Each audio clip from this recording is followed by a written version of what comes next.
Okay, so ఇప్పుడు బ్రహ్మానందం గారికి mic hand over చేసేస్తున్నాం. బ్రహ్మానందం గారు, నేను ఇక్కడి నుంచే మాట్లాడతా, పర్వాలేదా? నా బతుకంతా ఇలాగే అయిపోయింది. 40 సంవత్సరాల క్రితం ఇలాగే వెనక నుంచి తోశారు, ఇప్పుడు ఇక్కడికి వచ్చి పడ్డాను. ఇప్పుడు ఏంటి ఒక్కొక్కళ్ళు ఎంతసేపు మాట్లాడుతున్నారో అనుకున్నా. నేను ఎంతసేపు మాట్లాడతానో నాకు తెలియదు. ఎందుకంటే నా వెనకున్నది, నా ముందున్నది, నా పక్కనున్నది, నా చుట్టూ ఉన్నది మా చిరంజీవి గారు. కాబట్టి ముందు గుర్తుపెట్టుకొని చెప్పాల్సిన కొన్ని మర్చిపోయినా పర్వాలేదు, కానీ గుర్తుపెట్టుకొని చెప్పాల్సిన విషయాలు కొన్ని ఉన్నాయి. ఈ సినిమాకి ప్రొడ్యూసర్ మిస్టర్ రాహుల్ యాదవ్. ఈయన వచ్చి నాకు స్టోరీ చెప్పినప్పుడు నేనేమన్నాను, వాళ్ళు ఏమన్నారని అందరూ చెప్పారు. అర్థం కాకుండా మా డైరెక్టర్ గారు కూడా చెప్పారు, ఏ మాటగా మాటే. కానీ మేమందరం కలిసి కూర్చుని చేసేటప్పుడు ఒక ప్యాషన్ ఉన్న ప్రొడ్యూసర్. జనరల్గా ఊరికే ఏదో డబ్బు ఇచ్చేసి సినిమా చేసేయండి అనటం కాకుండా, సినిమా ఇలా తీస్తే బాగుంటుంది, ఇలా ఉంటే రాత్రి 7:30 వరకు, ఇవాళ మార్నింగ్ 7:30 వరకు కూర్చుని పనిచేసినటువంటి అతి తక్కువ మంది కుర్ర ప్రొడ్యూసర్స్లో నేను చూసింది రాహుల్ యాదవ్ని. I feel proud. అటువంటి అంటే కొంచెం చదువుకుని దాన్ని ఆకళింపు చేసుకుని మంచి సినిమాలు తీయాలనేటువంటి ఆలోచనలో ఉన్న ప్రొడ్యూసర్స్లో రాహుల్ యాదవ్ ఒకడు. ఆ తర్వాత డైరెక్టర్ నిఖిల్ తను ముందు అసలు ఫస్ట్ ఒక 3 days నన్ను, ఇంకా ఇది ఇప్పుడు మన రఘుబాబు లాంటి వాళ్ళను, లేకపోతే ఒక రాజీవ్ కనకాల లాంటి వాళ్ళను చూసినప్పుడు ఒక చిన్న, అంటే నేను వీళ్ళని డైరెక్ట్ చేస్తున్నాను అనే దాని నుంచి ఒక 3 days కొంచెం తప్పుకోవడానికి కష్టపడింది. ఎందుకంటే వెరీ వెరీ గుడ్ బాయ్, దానితో పాటు వెరీ ఇంటెలిజెంట్ బాయ్.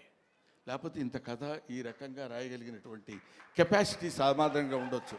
ఇది తాత మనవడు గురించి చెప్పేది. ఒక మాటలో చెప్పాలంటే, with the permission of the producer, ఒక మాటలో చెప్పాలంటే ఒక బేవర్స్ తాత, ఒక ఎడమెంట్ గ్రాండ్ సన్, వీళ్ళిద్దరూ వాళ్ళ జీవితాల్ని ఒక చోట నిలబెట్టుకుని, ఒక చోట కలుసుకుని, ఇద్దరు very good grand father and very good grand son అనే స్థితికి అందంగా తీసుకొచ్చినటువంటి స్టోరీ ఇది. తర్వాత ఇది వ్యాలంటైన్స్ డే రోజున రిలీజ్ చేస్తున్నాం అన్నారు. వ్యాలంటైన్స్ డే అంటే ప్రేమికుల దినోత్సవం. ప్రేమికులు అనగానే మనం వెంటనే టీనేజ్లో అమ్మాయిలు అబ్బాయిలు ప్రేమించుకోవటాలు అనేది అది కామన్ పాయింటే. ఒక తాత మనవడు ప్రేమించుకోవటంలో కూడా ప్రేమ ఉంది. ఒక తండ్రి కొడుకు ప్రేమించుకోవటంలో కూడా ప్రేమ ఉంది. ఇలాగా ఒక స్నేహితుడు మధ్య కూడా ప్రేమ ఉంటుంది. అది ప్రేమ ఈజ్ యూనివర్సల్. అది రేపు తాత మనవడిద్దరి మధ్య ఉన్నటువంటి ప్రేమ గురించి చెప్పే రోజున February 14th ఈ సినిమా రిలీజ్ అవుతుంది. సినిమా చాలా అద్భుతంగా ఉంది. నా మాట వినడం చూడండి, అమ్మతోడు మీరు నమ్మండి సార్, నా మాట వినడం బతికినట్టం కాదు. సిన్సియర్గా సినిమా బాగుంది అని అబద్ధం చెప్పకుండా చెప్పేటువంటి స్థితి నాకు నా సినిమా చూసిన తర్వాత కలిగింది. అందువల్ల మీ ముందు చెప్తున్నాను. ఆ తర్వాత ఈ సినిమాలో నాకు గురువు, దైవం, ఆద్యుడు, నీ పేరు చెప్తాను అనుకుంటున్నావు కదా నువ్వు? చిచ్చి, నీ పేరు ఎందుకు చెప్తాను నేను? వెన్నెల కిషోర్. అతను ఇందాక ఊరికే కావాలండి కామెడీగా అన్నాను కానండి, మనిషి చాలా, అంటే ఎక్కువసేపు ఆయన కామెడీ చాలా బాగా చేస్తాడు, ఈ సినిమాలో అద్భుతంగా చేశాడని చెప్పడం కంటే, ఈ కథ ముందు రాహుల్ యాదవ్ గారు ఆయనకు వినిపించారు, హీరోగా ఉండండి మీరు చేయండి అని. సెల్ఫ్ క్రిటిసిజం అంటారు, ఆత్మవిమర్శ. ఆ కథ నేను విన్న తర్వాత అతను, నేను లాభం లేదండి ఈ సినిమాలో నేను ఆ క్యారెక్టర్ చేయలేను హీరోగా. అది హీరోగా చేయగలిగింది తాత మనవడుగా, తండ్రి కొడుకులుగా ఉన్నటువంటి వాళ్ళు తాత మనవడుగా చేస్తే చాలా బాగుంటుందని ఆయన మిత్రుడు గౌతమ్ గారి పేరు ప్రపోజ్ చేసి తీసుకొచ్చినటువంటి వ్యక్తి మిస్టర్ వెన్నెల కిషోర్. సో ఇంత మంచి మనసుల యొక్క కలయిక చేత ఏర్పడినటువంటి ఒక అద్భుతమైన సినిమా ఇది అని నేను చెప్తున్నాను. ఇటువంటిది ఈ సినిమా లాంటివి. తర్వాత ఈ సినిమాకి డిఓపి చాలా అద్భుతమైనటువంటి పద్ధతిలో బహుశా ఇందాక మీరు చూసినప్పుడే మీకు అనిపించి ఉంటుంది. డిఓపి గారు కానివ్వండి, ముఖ్యంగా music director Sandilya, I love him. ఈ శాండిలియాను డైరెక్టర్ గారు ఇద్దరు కలిసి బాగా అరేంజ్ చేసుకున్నట్టున్నారు కదా, అంటే పేరెత్తగానే అరుస్తున్నారు అలాగా. రైట్.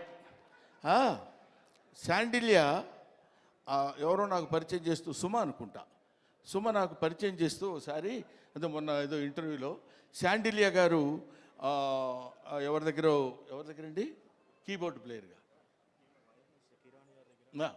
కీరవాణి గారి దగ్గర వయలినిస్ట్గా చేశారండి, చాలా గొప్పగా. ఇంతకుముందు మనం మామూలుగా చెప్పుకునేటప్పుడు కీరవాణి గారి దగ్గర పనిచేశారండి అంటారు కదా, ఈ సినిమా తర్వాత శాండిలియా గారి దగ్గర పనిచేసేవాళ్ళండి వీళ్ళని చెప్పుకుని చూస్తున్నాను నేను. ఇందులో అతను ఉన్నాడు కాబట్టి చాలా గొప్పగా చేశాడని చెప్పే మాట కానే కాదు, సిన్సియర్గా చెప్తున్నాను. చాలా అంటే ఒక స్టాండర్డ్ మ్యూజిక్ డైరెక్టర్ అనిపించింది నాకు అది చూసిన తర్వాత. I love it. ఇది అయిపోయింది ఇంతవరకు. ఈ తర్వాత ఇంకెవరైనా మిగిలిపోయారా? ఎవరు మిగలలేదు. ఇంకా గెస్టుల జోలికి వచ్చేయచ్చు మనం. గెస్టులు మీరు గెస్ట్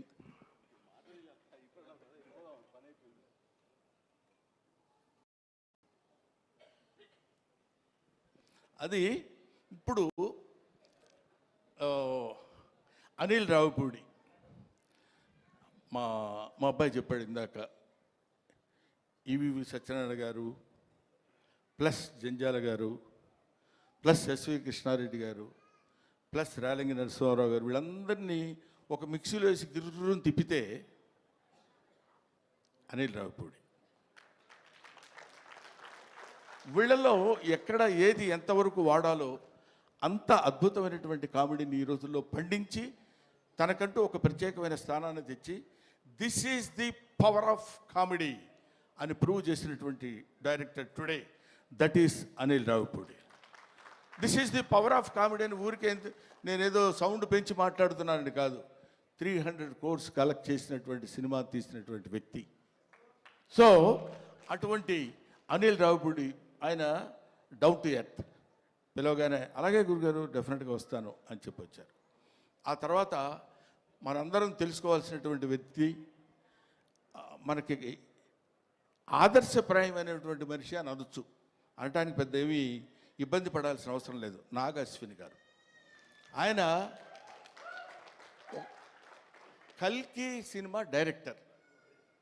మామూలుగా ఒక సినిమా డైరెక్షన్ చేస్తేనే అసలు డోర్ దగ్గరే కారు ఒకటి తీస్తాడు, అది తీసి ఫ్యామిలీ అనుకుంటూ వచ్చే రోజుల్లో ఒక సినిమాలో కామెడీ క్యారెక్టర్ ఏదో చేస్తే అద్భుతంగా పండిపోతే నా అంత టోళ్ళు లేడనుకునే రోజుల్లో ఆయనకు ఒక కారు ఉంటుంది. అది ఎవరి కోసమో వాళ్ళందరినీ మెప్పించడం కోసం పెట్టే కారు కాదు, తన పద్ధతి, తన విధానం, తను very very very what is human being అనేది ఎలా ఉండాలో మనం నేర్చుకునేటువంటి అతి తక్కువ మంది ఈ రోజుల్లో భూమి మీద సంచరిస్తున్నటువంటి రోజుల్లో నాగాశ్విన్ ఒకడు. I love him, I respect him, I admire him, everybody should admire him.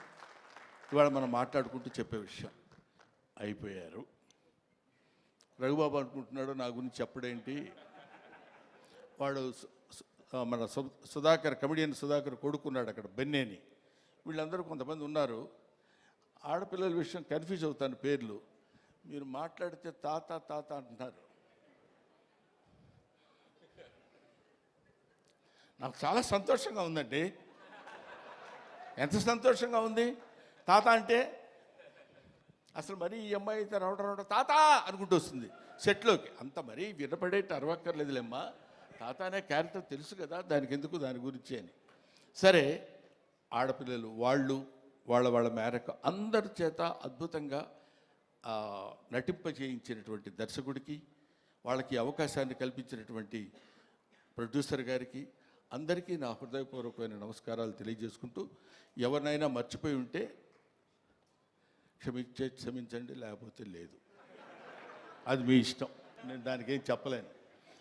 పోతే one and only that is megastar Chiranjeevi. Megastar Chiranjeevi గారి గురించి కోర్స్ ఆయన గురించి మాట్లాడటానికి నా ఒక్కడికే క్వాలిఫైడ్ మ్యాన్ అనుకుంటున్నాను. నేను 40 సంవత్సరాల సుదీర్ఘమైన ప్రయాణం ఆయనతో, నా 4 decades. ఆయన ఖైదీ సినిమా చూడటం కోసం భీమవరంలో, అప్పుడు అత్తిరి కాలేజీలో లెక్చరర్గా చేసేవాడిని. భీమవరం వచ్చినప్పుడు పని మీద హడావుడిగా వెళ్ళిపోయి ఆ సినిమా చూసి వచ్చి ఎవడో కుర్రాడు భలే చేస్తున్నాడు రా, అసలు ఏదండి అదే చెప్తున్నాను. భీమవరం నేను అత్తిలి అంటే it's neither a village Nar a town కావాలనుకుంటే, కొంచెం సిటీ లాంటి ప్లేస్ కావాలనుకుంటే భీమవరం వెళ్ళేవాళ్ళం. అప్పుడు నా మిస్సెస్ ప్రెగ్నెంట్గా ఉంది. ఏడ్రా ఎక్కడ నేను గబుక్కుని ఎవరినో చూపించినట్టు ఉన్నప్పుడు తన్ని తీసుకుని భీమవరం వెళ్ళి, భీమవరంలో చెకప్ చేయించుకొని అది పాజిటివ్ వచ్చింది అనగానే గబ పరిగెట్టుకుంటూ ఆవిడని లాక్కుని ఆల్మోస్ట్, ఎందుకంటే ఆ సినిమాలో ఫస్ట్ ఫైట్ బిగినింగ్లోనే ఫైట్ ఉంటుంది, ఇది ఖైదీ ఫైట్. అంతవరకు అట్లాంటి ఫైట్ చూసిన వాళ్ళు లేరు. ఇవాళ చిరంజీవి గొప్పోడయ్యాడు, చిరంజీవి చాలా గొప్పోడయ్యాడంటే he's the trend setter. Trend setter అంటే మనం to be frank with you, fights అంటే ఒక రకంగా చూసినటువంటి వాళ్ళం, ఇదేంటి ఇలా కూడా ఫైట్స్ చేయొచ్చా, ఇలా కూడా చేస్తారా అనేటువంటి ఒక దిగ్భ్రాంతిని కలిగించినటువంటి ఆనాడు ఒక ఫైటర్, ఫైట్ మాస్టర్స్కి ఈయనకి ఏం చెప్పాలి అనేటువంటి ఆలోచనలో పెట్టినటువంటి వ్యక్తి చిరంజీవి గారు. ఆ రోజు ఖైదీ నుంచి ఈ రోజు వరకు ఆయనతో ఎన్నో ఎన్నో ఎన్నో ఎన్నో సినిమాలు చేశాను. అది పక్కన పెడితే, ఆ తర్వాత కొంతమంది, ఇప్పుడు నేను కొన్ని ఫంక్షన్స్కి ఆయనతో పాటు అప్పట్లో ఘరానా మొగుడులో అది గుంటూరులో జరిగింది, 100 days ఫంక్షన్ గుంటూరులో జరిగితే మొత్తం అంటే కనుచూపు మేరకు, ఇప్పుడు ఇట్లా కూర్చున్నప్పుడు ఇది ప్యాంటు ఇది షర్టు ఇట్లాగా కనపడేది కదా, అలా కనపడలే. ఇక్కడి నుంచి చూస్తే అన్ని తలకాయలు అలా అలా అలా కదులుతున్నట్టున్నాయి, 1 ఎకరం 2 ఎకరాలు. అది Chiranjeevi charisma on the stage. అది నేను చూశాను కాబట్టి నేను ఒక్కడే ఆ విషయం చెప్పగలను. అది ఆయన కారులో లక్కీగా ఏంటంటే, అప్పుడు బ్రహ్మానందం చిరంజీవి గారికి చిన్న అల్సేషన్ డాగ్లో ఉండేవాడు. అంటే ఆయన రక్షిస్తాడని కాదు, ఆయన కారు ఎక్కితే గబుక్కని డాగ్ కూడా ఎక్కి కూర్చుంటుంది. అది Brahmanandam place on those days. అక్కడి నుంచి ఆయన ఎక్కిన బస్సులో బెజవాడలో స్టే చేసి గుంటూరు వరకు వస్తున్నప్పుడు, బెజవాడ నుంచి గుంటూరు వరకు జనం బస్సు పక్కన ట్రైన్స్లో దాన్ని ఏమంటారు మోటార్ సైకిళ్ళ మీద వాటి మీద వీటి మీద వెనక ఏమైనా అయిపోతామేమో అన్న భయం కూడా కలిగే రోజుల్లో అది ఆయన చరిష్మా. కాలు కదిపితే 2 రాష్ట్రాలు, ఇవాళ 2 రాష్ట్రాలు, ఒకప్పుడు ఆంధ్రప్రదేశ్ గిల్ల గిల్ల గిల్ల గిల్ల కొట్టుకునేది. చిరంజీవి డాన్స్ అంటే ఇది కదా చిరంజీవి డాన్స్ అని అనుకునేవాళ్ళు. డాన్స్ సాంగ్ చెయ్యటం అంటే that credit goes to Chiranjeevi only, one and only. ఆ తర్వాత ఫైట్స్, తర్వాత కొన్నాళ్ళు మాకు భయం వేసింది, మా బొచ్చల్లో రాయేస్తాడేమో అని. అంత బాగా కామెడీ చేస్తాడు ఆయన. అది చూడండి, అది ఏమీ ఎరగనట్టు అట్లా ఫేస్ పెట్టి ఇలా అన్నట్టు, ఎంత మేమందరం సరదాగా కామెడీ సార్, ఏ కిషోర్ నువ్వు కూడా చేసినట్టున్నావు కదా, ఏముంది సార్ అన్నట్టు ఉంటుంది. కానీ మన భయాలు మనకు ఉంటాయి. అది అనేక రకాలైనటువంటి, ఇప్పుడు ఎవరు నేర్పారమ్మ ఈ కొమ్మకు పూలిమ్మని రెమ్మకు అన్నట్టు, ఎవడు నేర్పాడు ఈయనకి హార్స్ రైడింగ్? ఎవరు నేర్పాడు? ఇవాళ నేర్చుకుంటానికి వాళ్ళ ఫాదర్ హార్స్ రైడింగ్ నేర్చుకోరా అని చెప్పి ఎక్కడికి పంపించరా, తనే నేర్చుకున్నాడు. కొదమ సింహంలో అలా పట్టుకుని కౌబాయ్ లాగా క్యాప్ పెట్టేసి వెళ్ళిపోతున్నాడంటే దట్ ఈస్ చిరంజీవి. అసలు బంగారు కోడి పెట్ట అన్నప్పుడు ఇదిగో, ఇది 25 years బ్యాక్ చరిత్రని ఇప్పటి వరకు మీరు గుర్తుపెట్టుకుని ఉన్నారు. That is Chiranjeevi. ఊరికి నేను చిరంజీవిని పొగట్టం కోసం నేను ఇవాళ రమ్మలేదు. ఆయన ఇవాళ యాక్సెప్ట్ చేసి ఇక్కడికి వచ్చి ఏది చేసినా అదొక అద్భుతం, ఏది చేసినా అదొక ఆశ్చర్యం. కొన్ని ఆశ్చర్యాలు మనం చేయలేము, అవి కుదురుతాయి అంతే. Wonders cannot be made, they happen. అటువంటి ఆశ్చర్యకరమైనటువంటి జీవితాల్లో జన్మల్లో ఒక జన్మ చిరంజీవి గారిది. ఇంకా చాలా చాలా చెప్తూ, అందుకనే ఆయన్ని ఊరికనే చాలా గొప్పవాడండి చాలా గొప్పవాడండి కాకుండా కారణ జన్ముడు అనటానికి రీజన్ అది. ఇటువంటి కారణాల వల్ల పుట్టినటువంటి వ్యక్తి. ఇందాక నుంచి ఇప్పుడు అమ్మాయి మాట్లాడుతున్నప్పుడు చిరంజీవి గారు మిమ్మల్ని చూస్తే అని కళ్ళ నీళ్ళు పెట్టేసుకుని ఆ యాంగ్జైటీ, ఎక్సైట్మెంట్ నేను చూశాను చాలా చోట్ల. ఆయన పక్కనే ఉంటుండేవాడు కదా, వెళ్ళినప్పుడు ఏమన్నా వచ్చేసి గడగడ పడుకుని ఇలాంటివి ఎన్ని ఎన్ని ఎన్ని ఎన్ని చూశాడు. ఆయన చూడని చరిత్ర, ఆయన చెప్పని చరిత్ర, ఆయనకి తెలియని చరిత్ర. That is Chiranjeevi. ఈరోజు చిరంజీవి గారు ఇంకొక విషయం చెప్పేసి బోరు కొడుతున్నారా అనిపించుకోవడం కోసం చెప్పా. ఇంకో విషయం ఏంటంటే, నేను కింగ్ ఇండియన్ సినిమా కాదు, కింగ్ ఆఫ్ వరల్డ్ ఫిలిం. ఇవాళ కాదు, నేనేదో ఊరికనే మీరు ఇండియా అన్నారు కాబట్టి నేను వరల్డ్ అందామని కాదు. ఇలాంటి మూమెంట్స్ కొన్ని లక్షల మూమెంట్స్ చేశాడు. ఊరికే చిరంజీవి గారి గురించి ఇంకా ఎంతో గంటలు గంటలు గంటలు గంటలు చెప్పినా సరిపోదు. ఒక్క విషయం చెప్తున్నా, మొన్న ఈ మధ్య వచ్చినటువంటి Guinness book of world record గురించి. ఒక సాంగ్లో కొన్ని మూమెంట్స్ ఉండాలి. అలాంటి మూమెంట్స్ ఇప్పుడు మీరు ఒకసారి చిన్నపిల్లలే ఉంటే గుర్తుంటుందో లేదో తెలియదు కానండి, రగులుతుంది మొగలి పొద,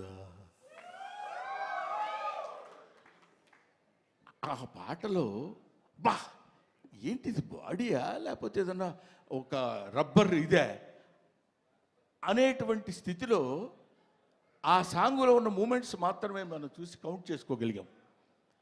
ఒక్కొక్క మూమెంట్ ఓకే చేయడానికి ఆ కొరియోగ్రాఫర్ ఎన్ని టేక్స్ చేస్తుంటాడో ఆలోచించండి. హీరోయిన్ తప్పు చేసినా చేయాలి, ఆయన తప్పు చేసినా చేయాలి, పొరపాటు జరిగితే చేయాలి. అలాంటిది ఒక్కొక్క పాటలో కొన్ని 500 సార్లు 1000 సార్లు రిహార్సల్ చేసి ఉంటాడు ఆయన. అలాంటి పాటలు ఎన్ని సినిమాల్లో చేసి పాట, డాన్స్, కొరియోగ్రఫీ అంటే చిరంజీవి. కొత్త వాళ్ళు ఎవడన్నా వచ్చాడంటే ప్రభుదేవాకి ఆ రోజుల్లో చెప్పి దా నువ్వు చెప్పు చెయ్యి ఏం చేస్తావని జగదేక వీరుడు అతిలోక సుందరిలో చేస్తుంటే అది ఈయనకి ఏం చెప్పాలి ఎలా చెప్పాలి అనే లారెన్స్ మాస్టర్ దగ్గర నుంచి తిప్పలు పడ్డాయి నాకు తెలుసు. అటువంటి చిరంజీవి గారి గురించి ఇంకా చాలా చాలా చెప్పచ్చు. ఇప్పుడు ఎంత ఎదిగినా అంత ఒదిగి ఉండేటువంటి మనస్తత్వం కలిగిన వాడు చిరంజీవి అంటానికి నా బిడ్డ విషయంలో జరిగిన చిన్న సంఘటన చెప్తాను. ఇంతటితోటి